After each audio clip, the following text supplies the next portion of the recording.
Hello, my name is Pedro and this is Pedro's movie Cavern. This video is not going to have me on camera. It's essentially going to be me going through the boxes that I still have from when we moved. So I'm going to be going through the two the two moving boxes that I have in the corner of the bedroom, and just going through the Blu-rays just to see what they're like. So I will be switching to a different camera in the video because I'm recording this on a DSLR just to see what the quality is like, and I will see you shortly. Peace.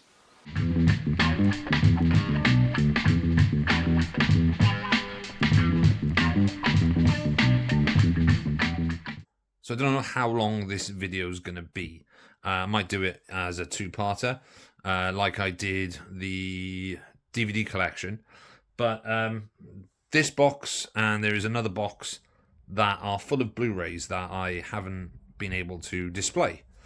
Mainly because I haven't had the space due to only bringing one of the bookcases with me, and not being able to display them all is kind of frustrating. But I thought, I'll have a look, see what's in there, go through it, and just show you more of my collection. I mean, I do have a rather large, well, I've got, 8 shelves that are full, plus a ton of other stuff, and then stuff that's over in the corner over this side, which you can't see me pointing because of the camera, over that side. And then underneath the TV is all DVDs, but this is Blu-ray box 1 of, I think, 3. I think there's 2 in here and there's 1 in a cupboard somewhere. So I don't know if you can see, but yeah, there are a fair amount of Blu-rays in the box. So we're going to go through it. We're going to go through this box first. So let's start. Where should we start? Should we start here or should we start over that side? Let's start here. So first up we have Ready Player One. Really fun Steven Spielberg sci-fi adventure movie. Based on a novel. Good movie. Then we have the Raid 1 and 2 by Gareth Evans. His latest film, Havoc, is on Netflix from the 25th of April. Also did a film called Apostle, and created the TV show Gangs of London. The Raid I saw at the premiere here, or the Welsh premiere here, well, the UK premiere. Might have been the UK premiere here in Cardiff. I got free tickets to go and see it because I did some freelance promo work on the Raid through my old website. Friggin' love this movie. In fact, I haven't seen that cover for so long. I forgot how cool that cover is. The Raid 2, I saw this in the theaters as well, in the cinema as well. Absolute blast of a time. I think that the Raid is the first Raid is the more sort of compact film, whereas the Raid 2, I think, kind of gets a little bit overindulgent, but it's still a fantastic action film. And the fight scene between Rama and the guy at the end in the kitchen is just phenomenal. So Raid 1 and 2. Then we have a couple more. We have the Purge election year, which I think is the 3rd Purge movie. I enjoy the Purge films. I wasn't fussed on the final Purge, or I think it's the final Purge, and I never saw the TV show, but I really enjoy the Purge movies. Purge Anarchy as well. Essentially a sort of modern take on an old school John Carpenter action movie. Frank Grillo is badass in this. And then we have the original Purge with Ethan Hawke and who else is in it? Lena Headey, there we go, from Game of Thrones. Not overly fussed on this one. It was kind of promoted as a horror film. I don't really see the Purge movies as a horror film. As a horror franchise, I see it more as a hyper-violent sort of political action film But yeah, I'm not. This one sealed. I bought it for like £1 in Poundland. It's so long ago. So that's the 3 Purge movies. There are multiple Purge movies. The remake of Nightmare on Elm Street, which I still haven't seen. I've had this for a while. It has the remake and it has the digital copy. Like I said, I haven't seen this yet. I think I bought it because I was intrigued by it. I love the original Nightmare on Elm Street by Wes Craven. I think it's a fantastic, one of the first slasher movies that I ever saw. And I was intrigued to see what a remake would be like. I've heard it's not that bad considering. But yeah, I just keep putting it off. So I don't know. I might watch it at some point. But yeah, the Nightmare on Elm Street remake. Then we have the film. Then we have Red Hill. This is a very good Australian Western starring Ryan Quantan and Steve Bisley from the Mad Max movies, played Goose. Well, from Mad Max 1, played Goose. This is directed by Patrick Hughes, who was the man who has made the most generic action movies for Netflix since Red Hill. Red Hill is by far his best film to date. The first, he did the Expendables 3, and then did The Hitman's Bodyguard, which is a fun movie, and then The Hitman's Wife's Bodyguard, which is an awful movie, and The Man from Toronto. But Red Hill is so completely different compared to those movies, but Red Hill's a really great movie. Really good music as well by Dmitry Golovko. Just, yeah, highly recommend checking out Red Hill. It's a modern Western, so it's not like a cowboys and Indians thing. It's small town sheriffs after a killer. It's, yeah, really cool. Then we have Sin City 2, A Dame to Kill from Frank Miller and Robert Rodriguez. Wasn't fussed on the second one. I really liked the first one, but I wasn't fussed on the second one. Can't really say much more about that. We have Scarface. Scarface is amazing. It's Scarface. What more can I say about Scarface? 3-disc set, comes with a digital copy, the Blu-ray, and the DVD, and the digital code, which I'm not going to show you because I don't want people stealing my digital codes. Yeah, Scarface. Scarface is awesome. Who doesn't like Scarface?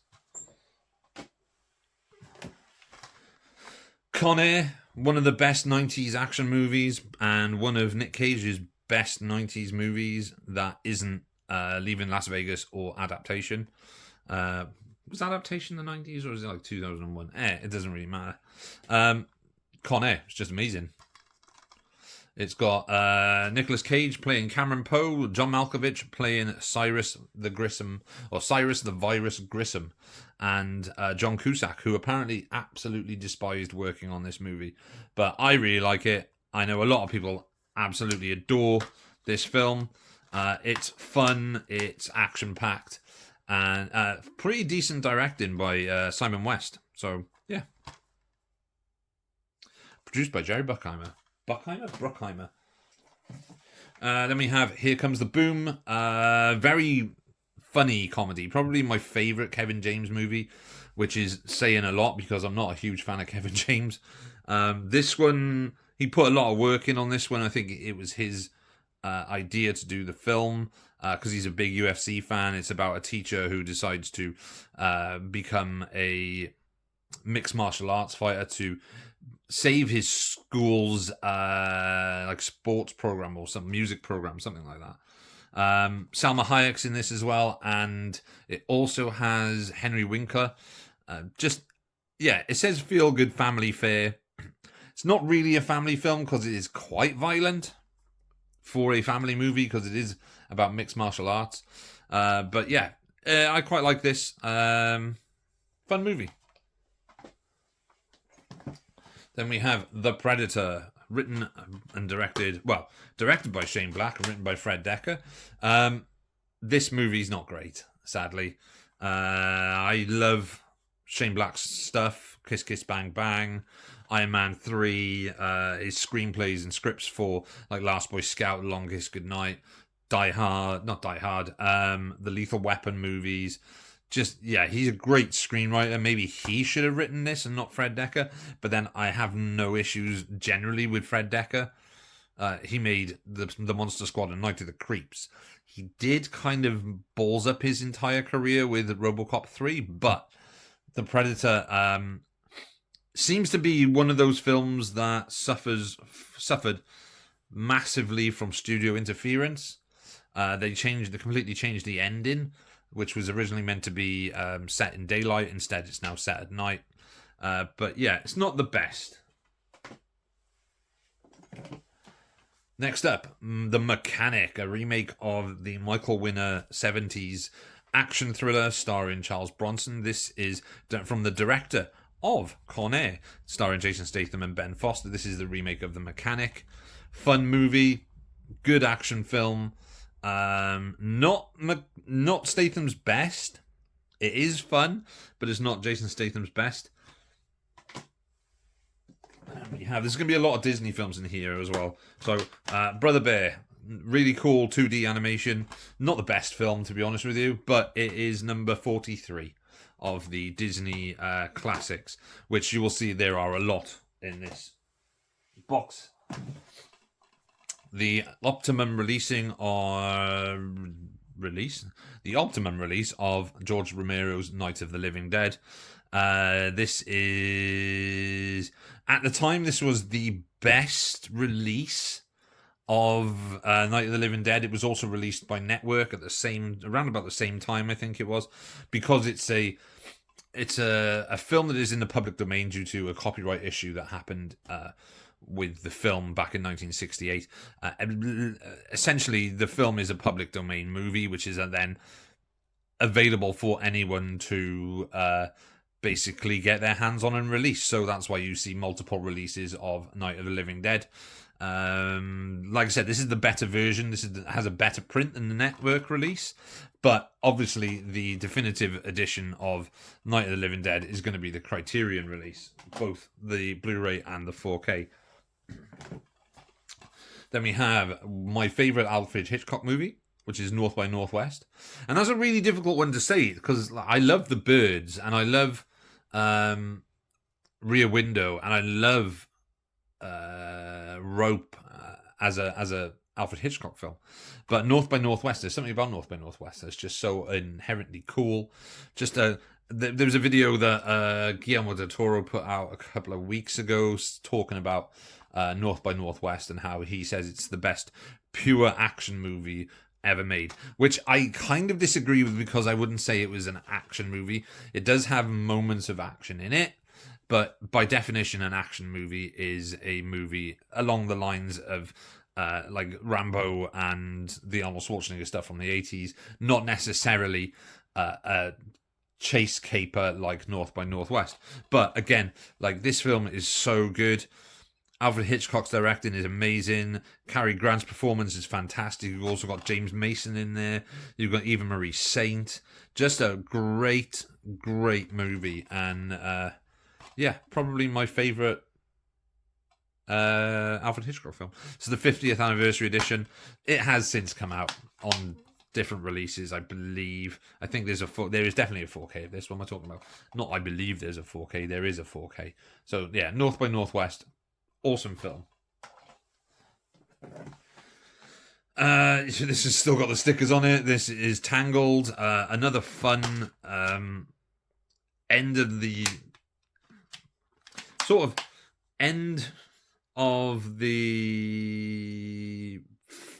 the greatness of Disney animation before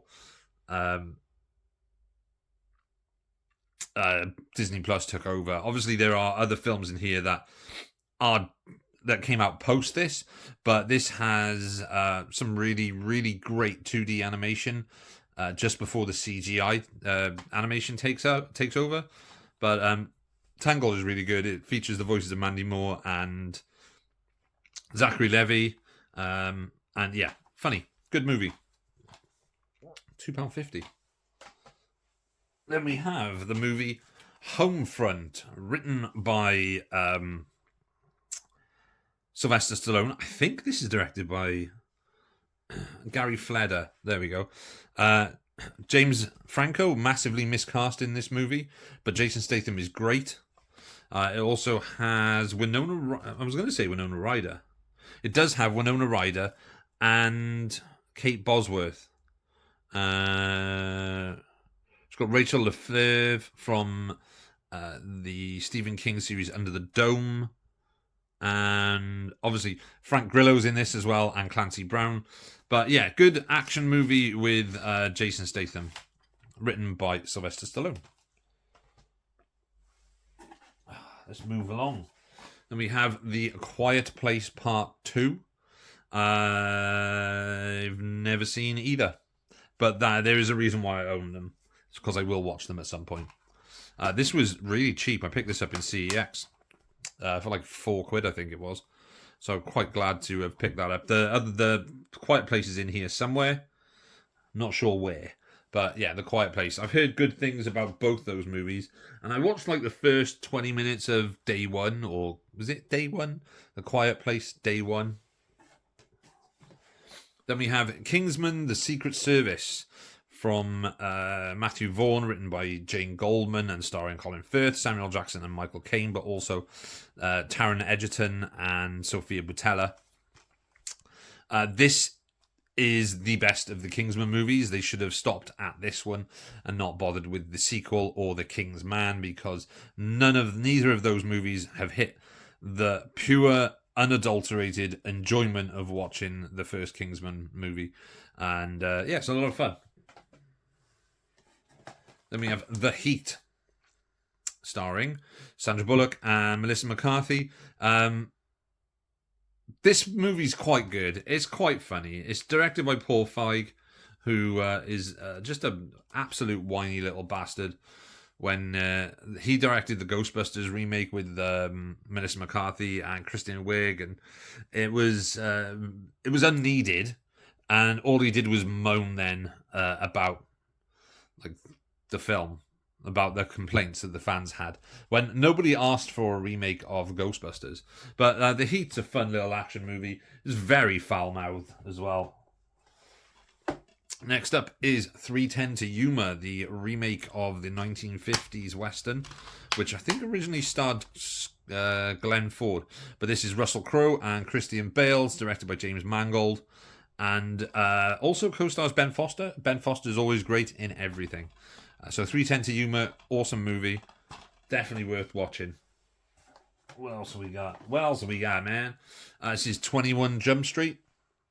Very funny movie. Written by Jonah Hill, starring Jonah Hill and Jason Statham. Not Jason Statham, Channing Tatum. Be good if it was Jason Statham. Yeah, very funny movie. Good undercover school action-ish movie, I guess. I do have the second one in here as well, somewhere, I think. But yeah, 21 Jump Street. Leave Korean Jesus alone. He's busy doing Korean shit. Ice Cube's awesome in this, by the way. Then we have 127 Hours. Written... who's it written by? I don't know. Based on Aaron Ralston, his book, which is about the time he spent stuck between two rocks and had to chop his arm off to be able to escape. Directed by Danny Boyle. Again, this is another film I never watched. I've never seen this. The only reason I own this is because it came in a box set that came with 28 Days Later, Sunshine, and Slumdog Millionaire. And the only reason I bought the box set was for 28 Days Later and Sunshine. But this is apparently a very, very good film. Next up, great 90s action movie now with Air Force One. Harrison Ford, directed by Wolfgang Peterson. Also stars Gary Oldman during his Eastern European villain arc, where every role was an Eastern European villain like role for him. But Air Force One is great. It's got also got Glenn Close in it as, I think she's the vice president. Wendy Crewson, Paul Guilfoyle, William H. Macy. Liesl Matthews, and Dean Stockwell as well. And music by Jerry Goldsmith. Perfect. So yeah, great movie. Get off my plane. Then we have AI, artificial intelligence. This might actually be a longer video. This might actually have to be a multi-part video, I guess. AI, artificial intelligence, directed by Steven Spielberg. Screenplay by Steven Spielberg. Mainly the reason Spielberg wrote this was because it was started by Stanley Kubrick before he died, and Spielberg was given the task of completing the movie, or making the movie in his sort of honor. And like, AI is a very good film. It's not even that dated. The biggest issue with AI as a movie is that it has a very Spielbergian ending to it. Now, if you know what I mean by that, you will know that Steven Spielberg has a bit of an obsession with Pinocchio, and that's evident at the end of. Is it Pinocchio? Yeah, so it's evident at the end of Close Encounters of the Third Kind, and this is essentially like, the ending of this is very Pinocchio-esque. I'm a real boy, but it's still a very good film. Haley Joel Osment's really good. Jude Law's really good in this as well. We have a drinky poos.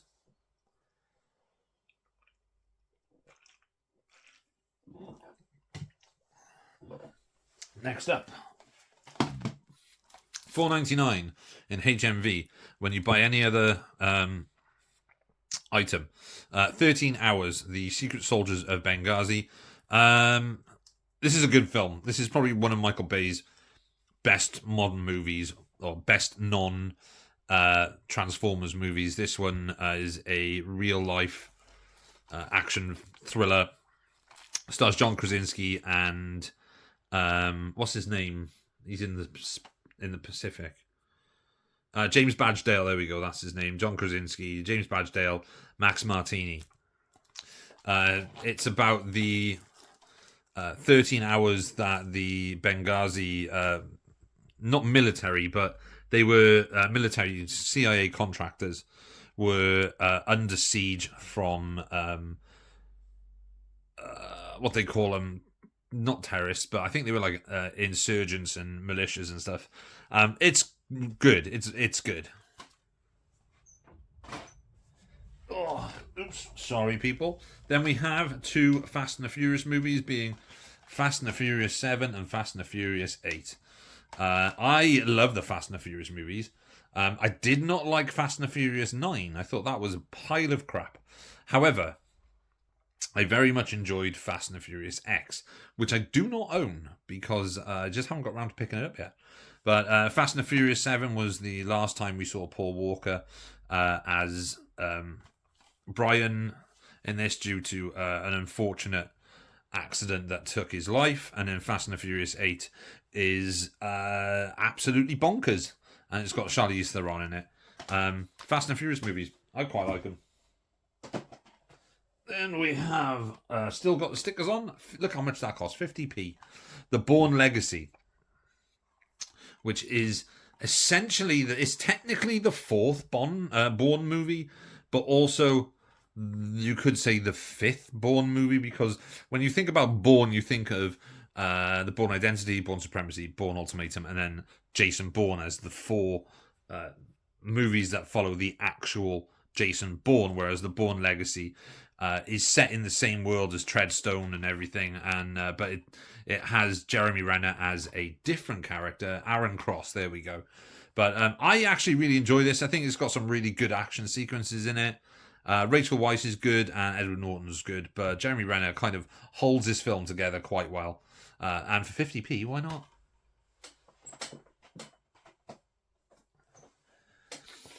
Then we have, let me bring this a little bit closer. Stretching over, struggle. Then we have Hunter Killer. This is the French or Italian. This is the Italian release. Playing from Peter's S22. Oh, someone just messaged me. This is the Italian release of Hunter Killer, starring Gary Oldman and Gerard Butler. This is a very cool sub-thriller that I really enjoyed this. I'm not going to go through the plot of it because I can't remember the plot. I'm not going to read the back, but I do remember that it was very, very enjoyable, and I really like the white case. And there were there's another section of the film which follows Navy SEALs, played by Toby. I'm actually going to have to check this. Toby Stevens, there we go. Toby Stevens and one of the Navy SEALs is, if you've seen Chuck, the TV show Chuck with Zach Levy and Ivan Strahovski, you'll remember Dr. Awesome, Chuck's brother-in-law. He's in this as well. But yeah, this is very cool. Gary Oldman. This is the Night of the Big Heat.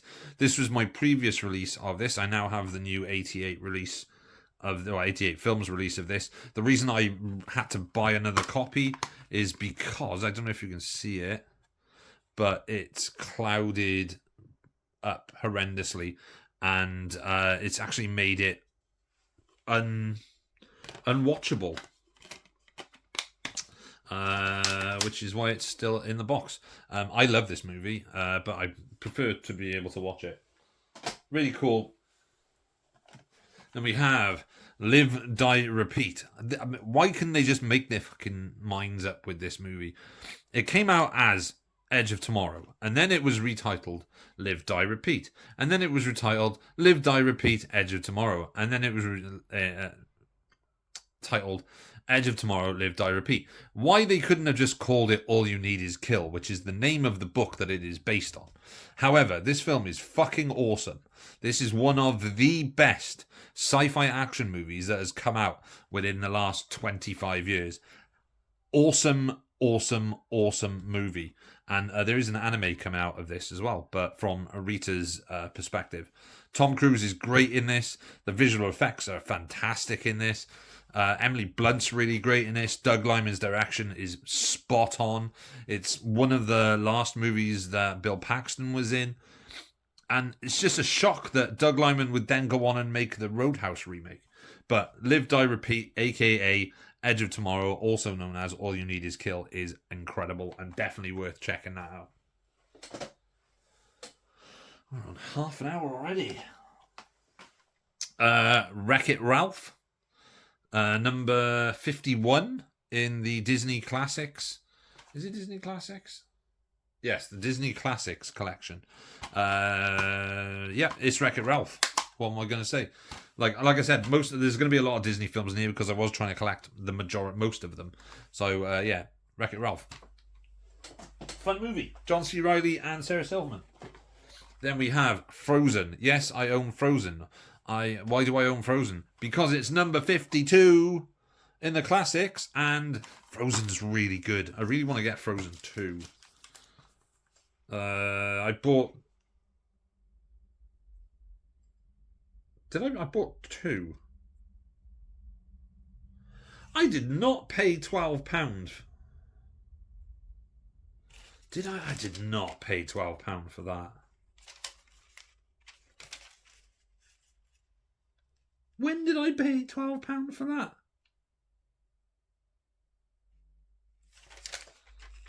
So apparently I paid £12 for Frozen in CEX in 2014. I cannot remember spending that. But there we go. Frozen. Then we have Chappie, directed by I can't remember his name now. Neil Blomkamp. There we go. Starring Sharlto Copley as Chappie. You got Dev Patel, Sigourney Weaver, and Hugh Jackman. But this film was also not controversial, but it was a film that had a lot of eyes on it due to the other people who were in it, which is the South African rap group. I guess you could call them a rap group. Die Antwoord, who, if you've heard their music, you'll know exactly what they're like. But I really enjoyed Chappie. I think it's a very good film, and I think it's massively underrated. But yeah, definitely worth checking Chappie out if you like sci-fi. It's cool. Oh, what are we on? We're on 29 minutes. We have Tomb Raider, Lara Croft Tomb Raider, the uncut edition, which I didn't know there was an uncut edition, and it's rated a 15. I remember owning this on VHS back in the day when it was 12, or was it a PG? I can't remember. But I really like Tomb Raider. I'm a huge Tomb Raider fan when it comes to the games, and I really I thought that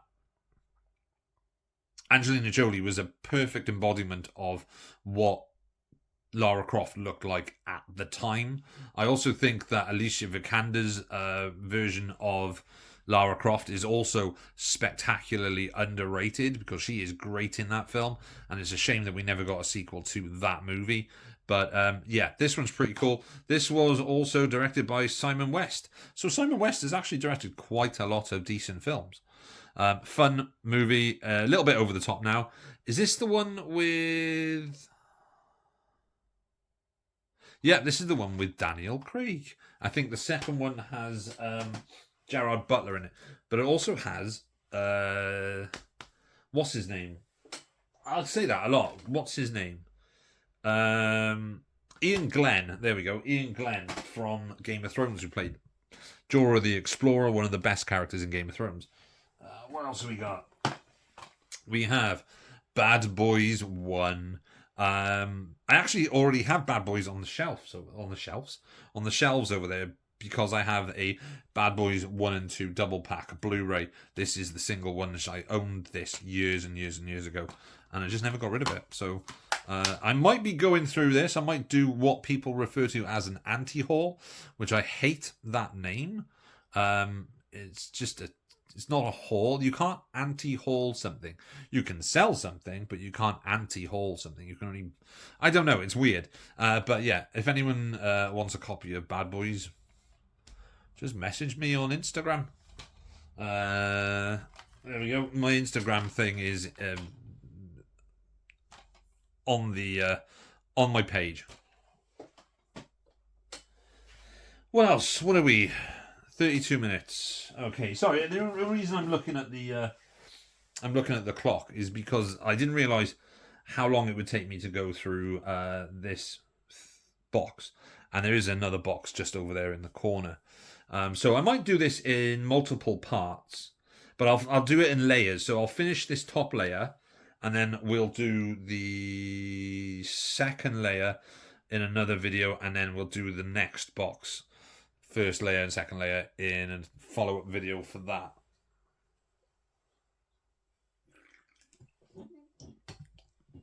So, then we have one of my favourite Jason Statham movies, and I think probably his most underrated action movies, and it's the movie Safe. It says from the producer of Kill Bill and Inglourious Bastards. Isn't it? Is it? Yeah, it is. Lawrence Bender. That's pretty cool. Boaz Yakin directs this from his screenplay. Jason Statham plays a former cop who is now homeless and saves a little girl, a little Chinese girl, a little Asian girl, and kind of takes her under his wing as a sort of protective manner, but finds that there are a lot of corrupt cops in the world as well, and it's all to do with the government, the Chinese, blah blah blah blah blah. Watch it. It's got incredible action sequences in it, some of the best modern shootouts that are just full on adrenaline pumped. There's a shootout in a gambling den, and the shootouts are really good, but it's the sound effects for the gunfire which is badass. But yeah, awesome movie. And there's also a really cool one-take car chase in that as well.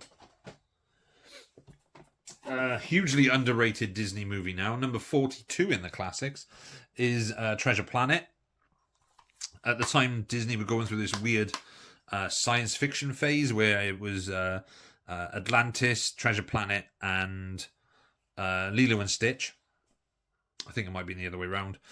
Really cool visuals on this. Some of the character designs, especially on Jim, are not great, but Long John Silver looks amazing.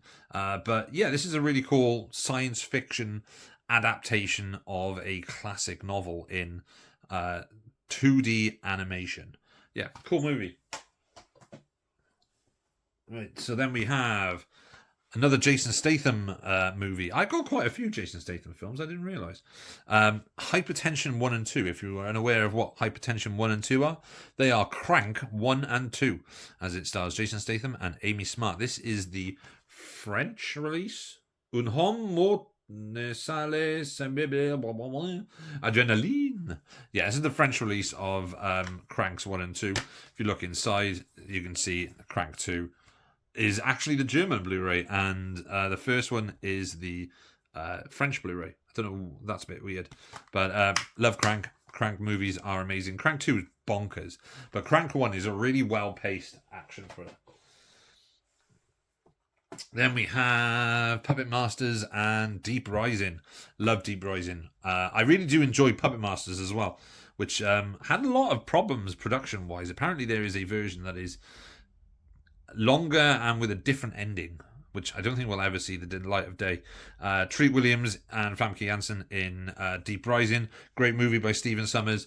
I said in my video of movies that I wanted to see on 4K in the UK. Deep Rising was like my number one, I think it was, because I do love Deep Rising. I watched it not that long ago and thoroughly enjoyed it. But Deep Rising is awesome. Puppet Masters is a really good sort of play on the whole Invasion of the Body Snatchers type of sci-fi movie. It's based on a novel by Robert Heinlein, and it stars Donald Sutherland. Cool movies. Double pack. This is a Region 1, or it says Region A, but it works Region 3. That's from Mill Creek. Then we have the fourth and final Bourne movie, Jason Bourne, which I'm not going to lie, I haven't seen it. I picked up all the Bourne movies ridiculously cheap. So I think they were like £1.50 each in CEX, and I had the first three movies, and I was like, I've not seen Jason Bourne, and so I picked it up for like £1.50, and I still haven't seen it. Then we have the original film of The Punisher, Dolph Lundgren's Punisher, written or directed by William Goldblatt? Mark Goldblatt, sorry. Yeah. I don't really think of this as a Punisher movie because he's not really Frank Castle. He is Frank Castle. But yeah, there's just something about it. I never really gelled with this movie. It's okay. It's okay. And I'm a big fan of Dolph Lundgren movies. But yeah, I think the best feature film version of Frank Castle is probably Ray Stevenson in Punisher Warzone. Whereas Thomas Jane is really good in The Punisher, but he doesn't feel like Frank Castle. He just feels like a guy out for revenge that just so happens to wear a Skull t-shirt. Whereas how Ray Stevenson looks and his sort of like depressive vigilante sort of performance really makes him stand out as the best film version of The Punisher. However, I think John Bernthal is the definitive performance as the Punisher. His Punisher is amazing. But yeah, the Punisher. We have next, we've got a Western, The Professionals from 1968, I think it is. Or 1966, sorry. Starring Burt Lancaster, Lee Marvin, Robert Ryan, Jack Palance, and Ralph Bellamy. Also stars Claudia Cardinale, as Maria Written for the screen and directed by Richard Brooks. It's been a long time since I saw The Professionals, but I remember it being really, really good. I thought Yul Brynner was in this. I don't know why I thought Yul Brynner was in this. I know he's not. He's in Magnificent Seven. But Burt Lancaster. Like, I watched, was it Stuart George's video on Burt Lancaster movies, and it kind of dawned on me that, like, Burt Lancaster is such a fucking good actor. Like, in this, The Professionals, The Swimmer, amazing performance in The Swimmer. In The Train, what's his name? John Frankenheimer movie. Yeah, The Train. Then he was in, like, The Birdman of Alcatraz, the original Killers, which Stuart George actually showed. But yeah, Burt Lancaster. Professionals. It's been, like I said, it's been a long time since I saw that. Might have to give that another watch.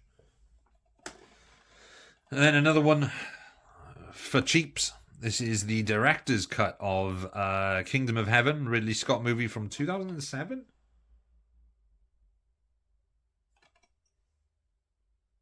2008, sorry.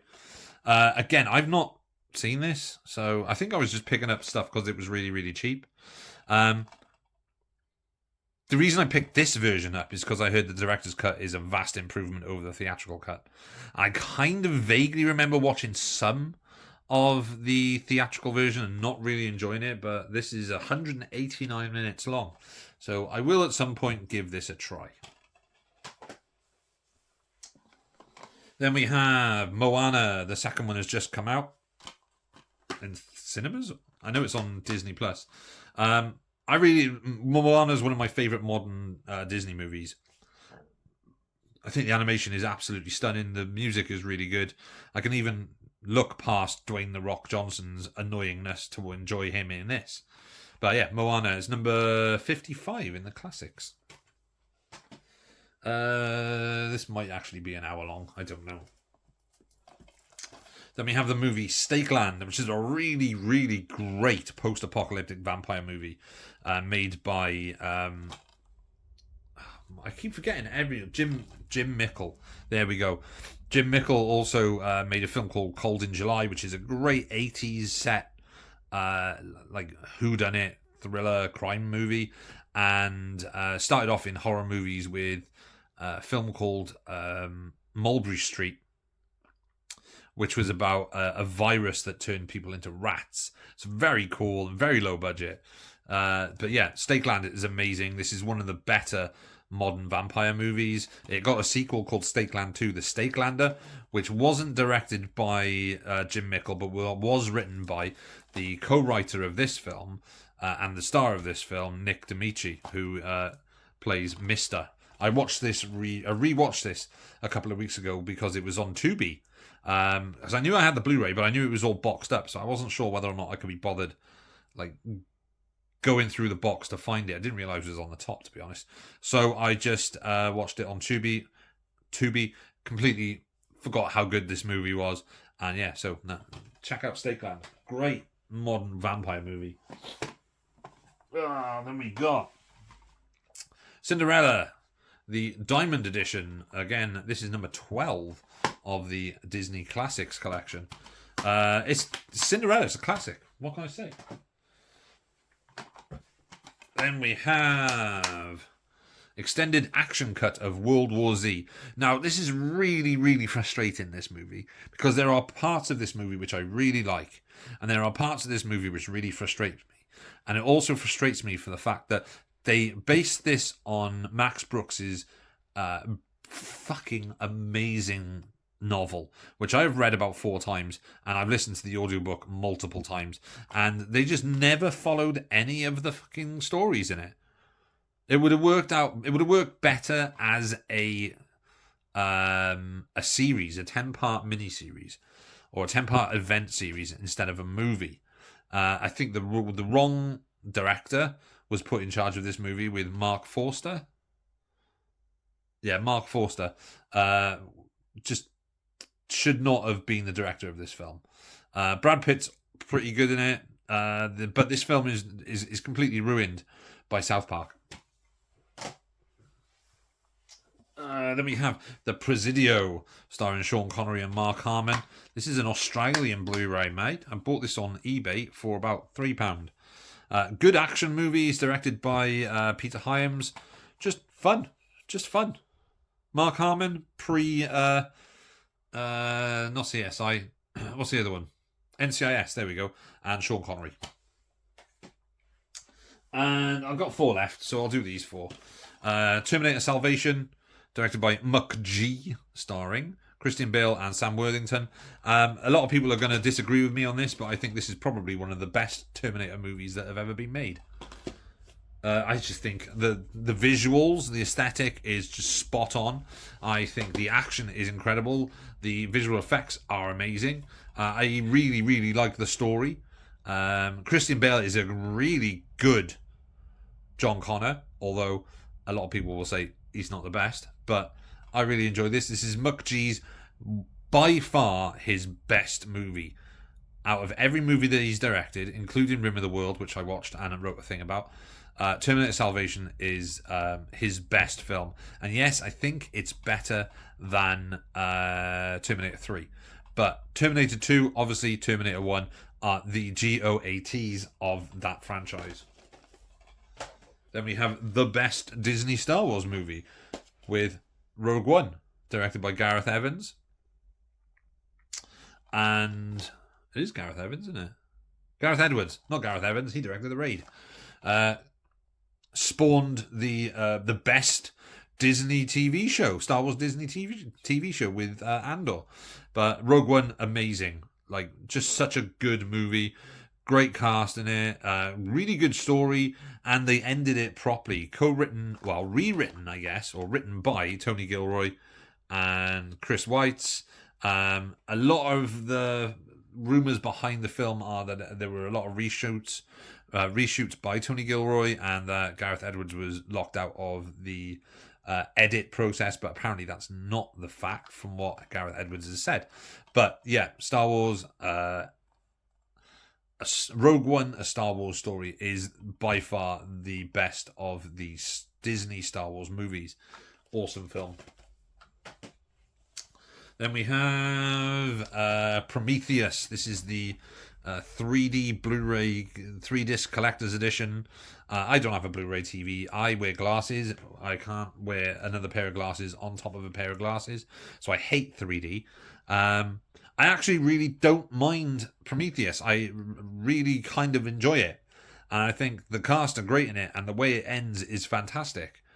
However, the follow-up, Alien Covenant, is an atrociously bad movie and should never have been made, and it was only made just to spite Neil Blomkamp, who wanted to make his Alien 4 movie, or Alien 5 I think it was, with Sigourney Weaver and Michael Biehn. Prometheus, great movie, really liked it. Really love the music in this as well. Ridley Scott's directing is great. Michael Fassbender is fantastic in this. Nooman Rapace is really good in this, as is Charlize Theron and Guy Pearce. And finally, for this video, because we're on 47 minutes, it is Kong Skull Island, which is the second film, I guess. Is it the second film in the Monsterverse? I think it's the second film in the Monsterverse. Started with Godzilla, then Kong Skull Island, then Godzilla King of the Monsters, then Godzilla versus Kong, then Godzilla X Kong, the New Empire. Is that how it worked? Or am I missing one? I might be missing one. I can't remember. I don't know if there's 5 or 6. But Kong Skull Island, really cool, sort of remake of King Kong, I guess. But also doesn't really follow the same story as King Kong. It's just a King Kong movie. But it's also really cool because it's like a period Vietnam movie as well. Samuel L. Jackson in this, Tom Hiddleston, John Goodman, Brie Larson, and John C. Reilly. So there we go. Yeah. So that is the first layer of said box. There are a shit ton more to look at in both boxes. Ooh.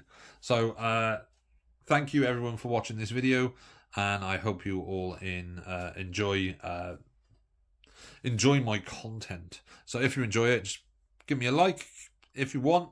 If you want to subscribe, give me a subscribe. If you want to leave a comment, I'd rather people leave comments than just likes or subscriptions, because I think the comments are a better way with for engaging with audiences. So yeah, if you enjoy this, just give us a comment and stuff. But as usual, my name is Pedro. This is Pedro's Blu-ray box. And I will see you all again soon. So, as usual, I'm going to give you a salute. You can't see that, but I will throw up the peace sign. Peace. And tell you that I am out. Cheers, everyone.